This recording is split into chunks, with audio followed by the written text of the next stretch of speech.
listening to the Champions Pod with Waqar Hussain.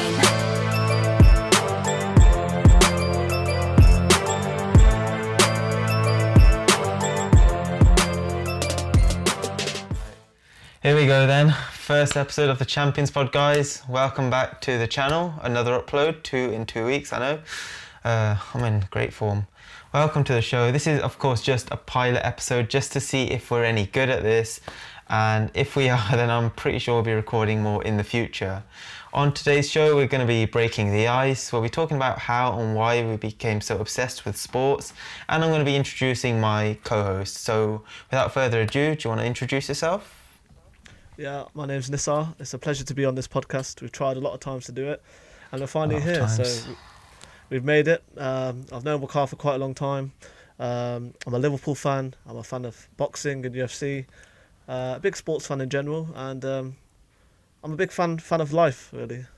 Yeah. So that's it. Sorry, I just cut you off there. But you've been in a similar sporting fanhood journey as me, such as like, okay, we were football fans when we were younger, then we got into the NBA and then UFC and combat sports as well. So do you want to tell us a little bit about that? How did you get into those different things and how you've incorporated them into your lifestyle? Okay, so it started with obviously football, because when you have older brothers, there's going to be football on. So I was watching a lot of football, Premier League every weekend, FA Cup, obviously World Cups, and then it went to wrestling. Firstly is where like the first combat sport began, like 2006. Watching wrestling, like Finlay, Kane, Undertaker, and obviously at the same time there was boxing, but only like the big fights. Like for example when Amir Khan was fighting or Floyd Mayweather. And then in 2011 I started watching UFC. I just gave it a try one time and I was hooked on that, and that's come to the top of my list now in my favourite sports. And then somewhere along the line NBA came in as well, other sports as well, just to try and keep track of it. But it's now the fight sports and football third. So okay. UFC, boxing and football. Yeah, and so like myself, you're a bit of a creative person as well. I know obviously me and Nisar, we started a sporting blog in 2013, was it? Yep. Yeah, the Sport Matrix. So you're kind of one of the first people that got me into the digital content side of You're things. Welcome. So yeah, what do you have going on at the moment in that? I parted ways with my company in 2019, end of 2019. Just a good-willing exit from the company for a new challenge. I wish them all the best. I will be back here and there for some big events.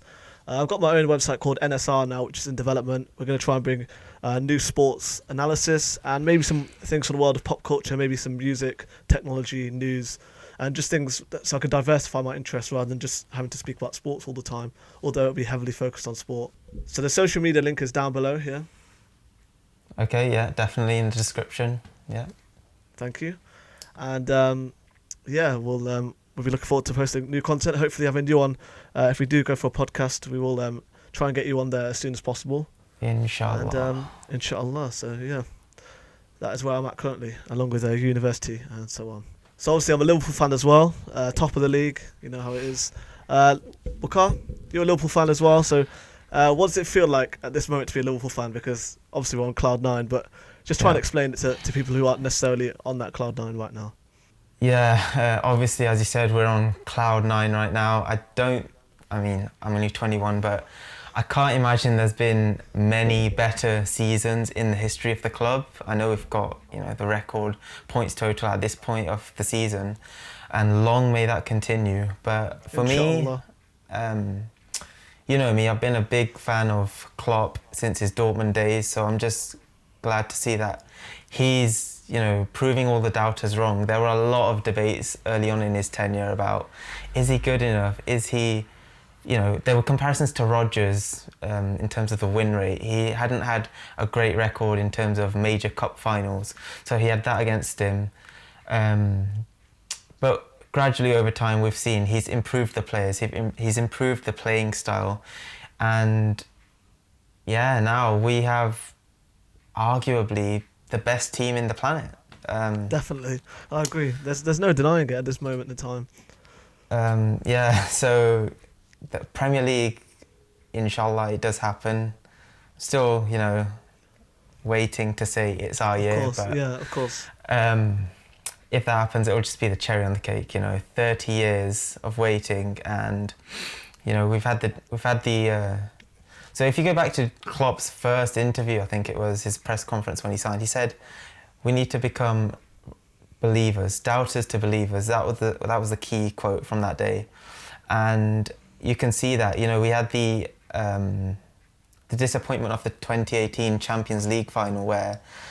I've watched that game back a few times now, and apart from, you know, the freak errors from Karius and the wonder goal from Gareth Bale, which is 1 in 100, I'm prepared to say that Liverpool were on the day just as good as Real Madrid. So again, there was a bit of unfortunate circumstances there, obviously with the Salah injury as well. You know, it was all very gloomy. So yeah, it was a tough loss, a very tough loss.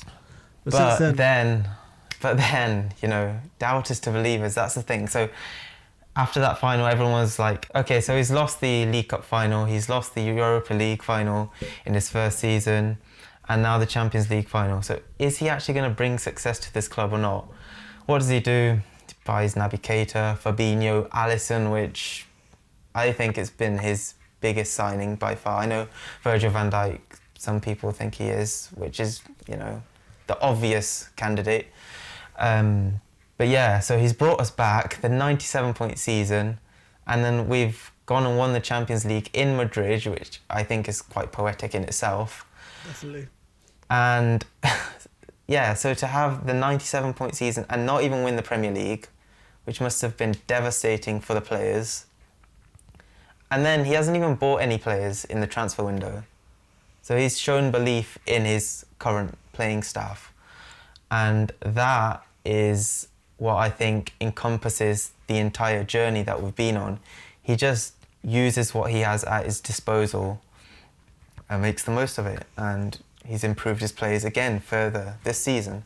And now we're on course for hopefully what is a record-breaking season in terms of points, wins and goals scored. So yeah, and obviously I wanted to mention this as well. Marginal gains has been huge in Klopp's development of this squad. I know people might have read about this. We had a throwing coach hired last season, and we've gone from, I think it was the third worst at retaining possession from throw-ins to, I think it was the second best in Europe. Oh wow, I was not aware of that. Yeah, so that's clear to see. And then we've got the development of the Kirkby training complex as well in Liverpool. They're going to be leaving Melwood this summer to integrate the academy and the senior squad together to create, you know, one whole footballing family as I see it. And then, yeah, you add to that the player development, the trophies are coming in now. So, yeah, I think it's definitely a great time to be a Liverpool fan. But it's not just about enjoying the now. We want to keep it going. We don't just want this to be 2 seasons, a flash in the pan. We want to avoid what I call a Wengerism, which is... Oh, right, okay. Okay, I want Klopp to stay only for as long as he feels he can sustain this level of performance. I don't want him to overstay his welcome, even though in my eyes he's already a club legend. But yeah, we need to be preparing for the stages after the Klopp era as well. And arguably we could say we are with how the youth, well, not, the youngsters have been doing in the FA Cup, and yeah, you know, it's looking good. Like, we've never seen this in our lifetime, so it is special, and it's amazing how the debate's already turned to, can Liverpool go undefeated rather than are they going to win the title? Because a lot of people have given up now in terms of Liverpool, hoping that Liverpool would choke. Yeah, that's the Although thing. it's So possible, we've got to be cautious because we've seen of course. some devastating moments. I mean, the worst for me is the slip in 2014. Oh, for sure. I think it'll all be healed with the way we're going right now, the rate we're at. So yeah, there's my little ramble on Liverpool, if you want to call it that. Okay, so Nisar, you told us you're a massive fight fan now. Obviously, Absolutely. we've just had a couple of big fights in the UFC. First off with Conor McGregor making his long-awaited return to the octagon, and more recently we had Jon Jones. And I want to talk to you about this first. So obviously it just happened this past weekend, and For me, it was the first fight in a long time, probably since the first Gustafsson fight, where his opponent was the aggressor. I think everyone who was watching could easily say he took the first 2 rounds. And then Jones obviously switched it up a bit. He went for more leg kicks and takedowns. Those were in his favour, which I think might have swayed the judge's decision a bit too much. And a lot of people are calling this a robbery. So I wanted to get your thoughts on that. Do you think Jones deserved the victory? And are people just tired of him winning and they just want to see someone else with the belt? What are your thoughts on this? Well, I think I had to watch the fight 2 times to be really sure. But after the first time, as soon as Jones's hand was raised, I thought, yeah, this was a bit of a robbery, because the way Reyes was working him in the first few rounds, maybe he never really wobbled Jones. He did knock him down, but it was only because of a body shot when he was at first. It did look like he got him on the chin, but the replays didn't agree with that. You never know. The judges saw that replay. They could have thought it was a knockdown, you know. But obviously they didn't do it. I don't think they gave him a 10-8 anyway. So, but I feel Reyes did push the pace. But again, Jones was defensively responsible. He always has been. You know, that's why we never have really seen him like stunned in a fight. And he's got a great chin, and he did turn it on in the last few rounds. Although I don't know if the takedowns should have had as big of an effect, because Reyes popped straight back up after them. So that's why I leaned maybe towards a draw. But in this case, you know, Jones is the champion. You've got to do something great enough to strip that belt from him. And Reyes didn't. He faded in the championship round, so that's true. He couldn't really secure the fight, you know. And in a rematch, I think Jones, we know what Jones is like in a rematch. He will deal with it. He knows what Reyes is about now. Yeah. So, it does show, you know, it wasn't the best performance by Jones, but you know, he's been at the top for a long time, more than a lot of us can remember. I mean, I was not a fan of the UFC when he was first a champion. Most people weren't, to be honest, and he was destroying killers from that point. So, yeah, it's catching up with him a bit, but you know, he's still on top. So, so something I've been seeing on Twitter lately is, who is the pound for pound king of the UFC? Is it still Jones, who's been there for, you know, the past decade, or is someone like Khabib maybe a more worthy holder of that title? What do you think? I'd say it'd still be Jones right now, because he's yet to be defeated. He's had so many title defences, and if you look at Khabib has done well so far, but his last win, Dustin Poirier, great fighter. Before that, McGregor, excellent fighter, elite fighter. Before that, he fought Alain Quinto, I think, wasn't it, for the vacant belt, and a Barboza before that. So yeah, he's had a great run, but I feel he needs to make a few more title defences. Maybe he's going up a division or something, because what Jones has done cannot be overturned with just a couple of years of dominance. It's got to be a sustained period nearing a decade of killers to get there. So I'd say Jones is still quite comfortably at the top for now, and he could really cement that if he steps up to heavyweight. You know, we'll see. Yeah, I remember Jose Aldo. I know he's not near the top level of the pound for pound rankings at the moment, but you know, when he had the beef with McGregor, he'd been at the top, near the top of the pound for pound rankings for quite a while. So that just goes to show you need to put in a lot of work to be considered the king of MMA. Yeah, definitely. And I'd say, because they've introduced this concept of having a combined men and female rankings, Amanda Nunes is doing very well to keep her spot as well, because obviously she won both belts. She took out Cyborg. She's taken out Ronda. You know, she has a big claim for it. Yeah, so for the women's it's great to see her doing so well. And just for guys watching on YouTube, I will be making a video on Amanda Nunes very soon, so stay tuned for that. Nisar, you mentioned McGregor there just briefly. He fought recently.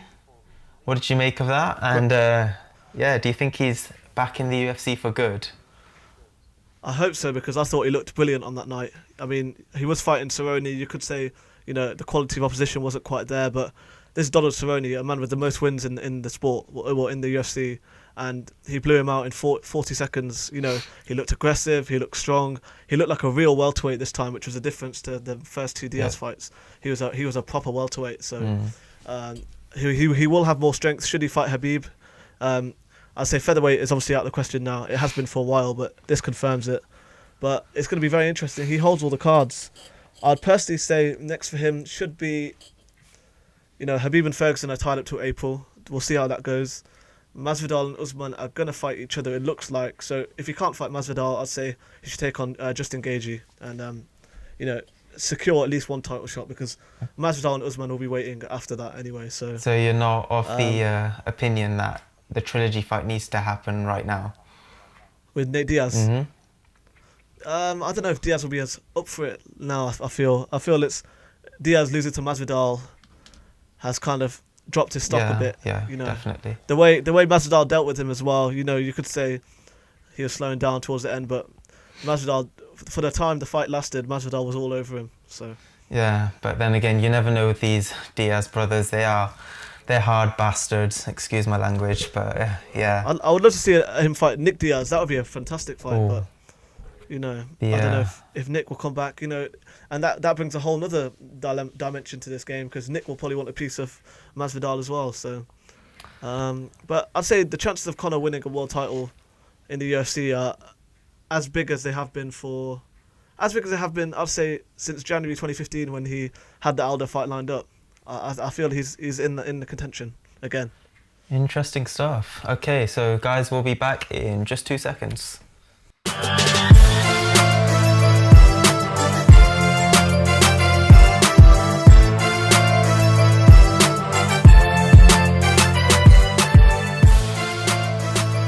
Hey, you! Yes, you, listener. If you're out there and can hear my voice, we'd love it if you could reach out to us on the socials and say hi. It's encouraging to know when people are listening and enjoying the show. We're at the Champions Pod on Facebook, Instagram, and Twitter. And as an up-and-coming new show, we're always looking to reach new listeners, so drop us a follow and enjoy the ride. Right, back to the studio, guys.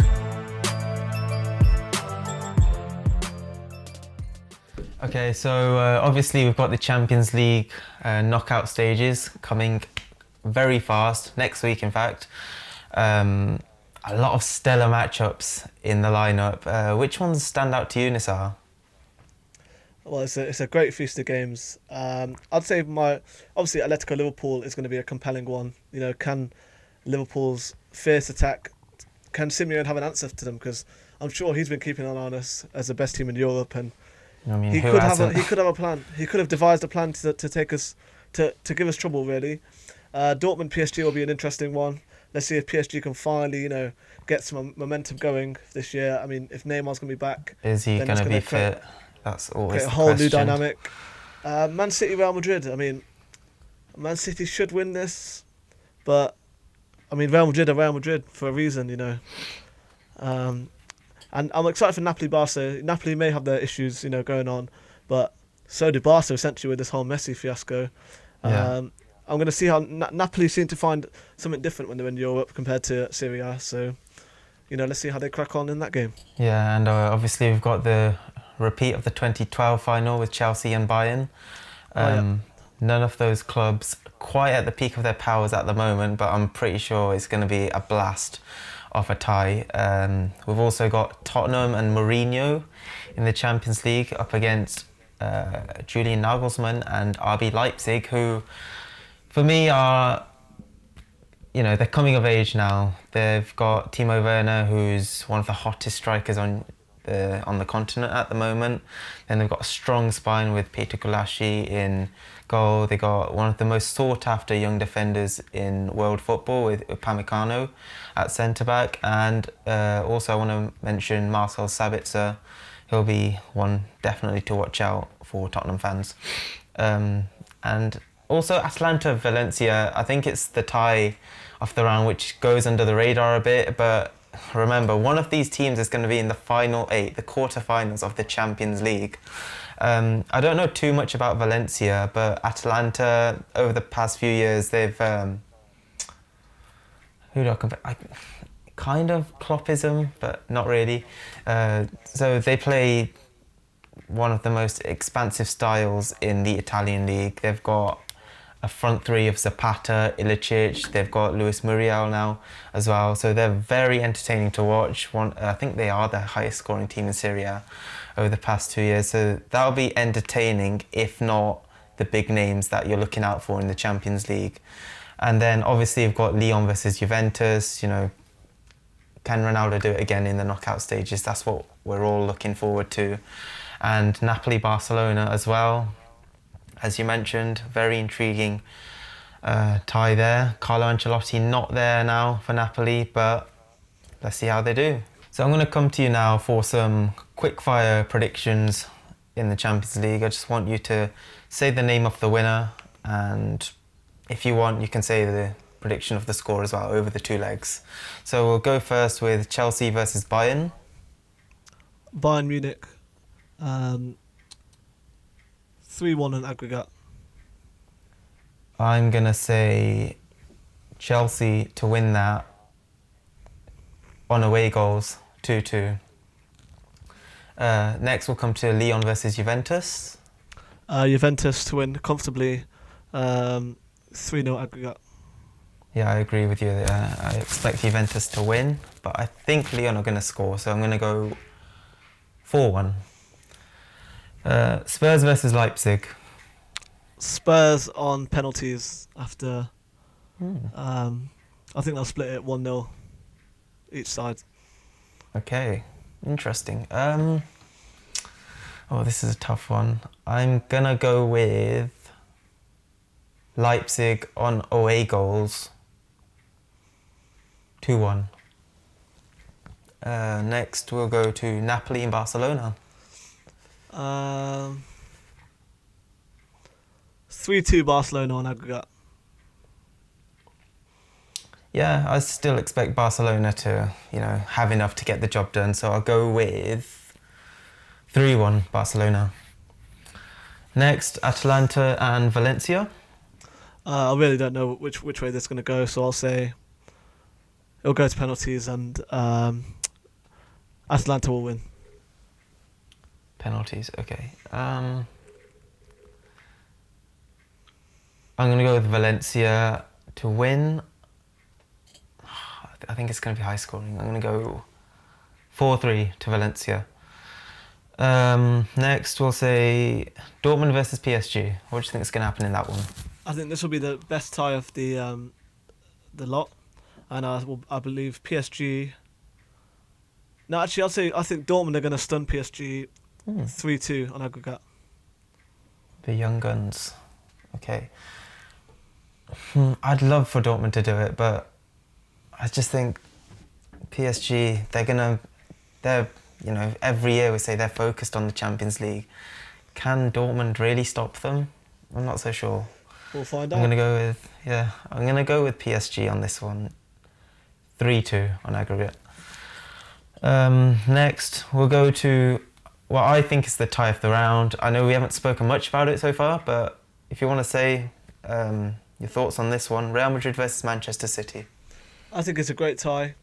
I think Man City will be zeroed in now based on how the Premier League's going for them. And, of course, with how close they came, the VAR heartbreak last season, I think maybe they'll give this a good go, and I could see them overtaking.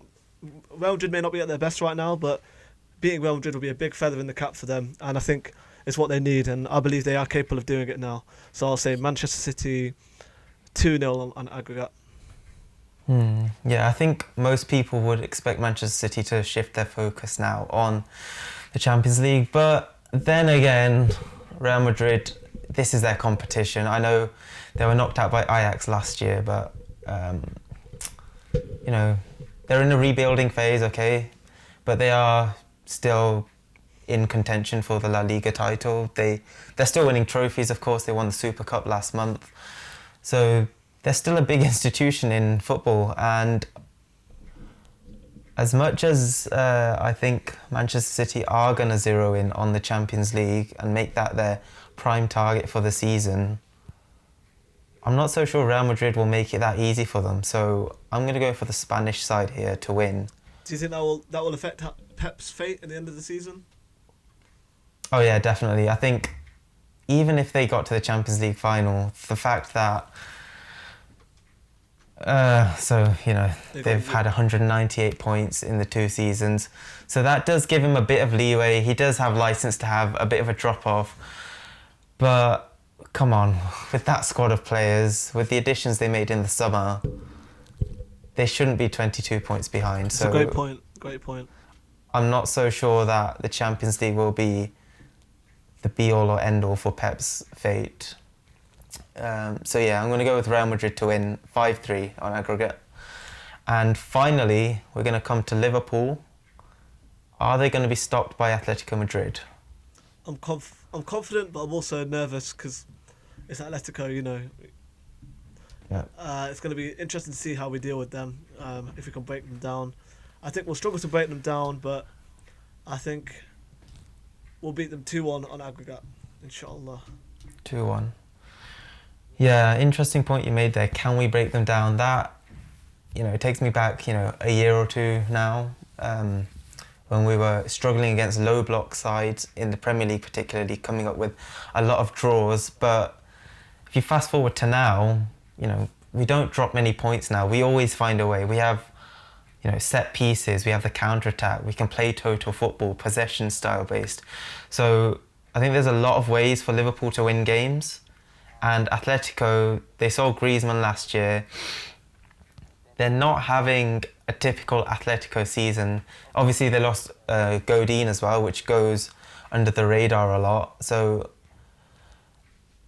is their defence going to be up to the task in this competition against arguably the best team on the planet at the moment? I'm going to say Liverpool will walk out comfortably, 3-1 winners. Plus, another interesting stat, Liverpool have never lost a European knockout tie under Klopp. So they have that going for them. They've always reached the final. That's very true. So, yeah, I don't expect them to get knocked out at the first hurdle in this season's competition. Fantastic. Looks good for us then. Yes, hopefully. So, yeah, I think that's a good place to wrap up this initial podcast. I hope you enjoyed it, Nisar, as much as I did. I've had a blast. It's been a pleasure here. I mean, hopefully it's the start of something special, so we'll see how we crack on. Inshallah. Yeah, so I hope you guys listening or watching on YouTube also enjoyed this. Subscribe for more content like this. Leave a like to show your support for the channel. And yeah, we'll see you very soon.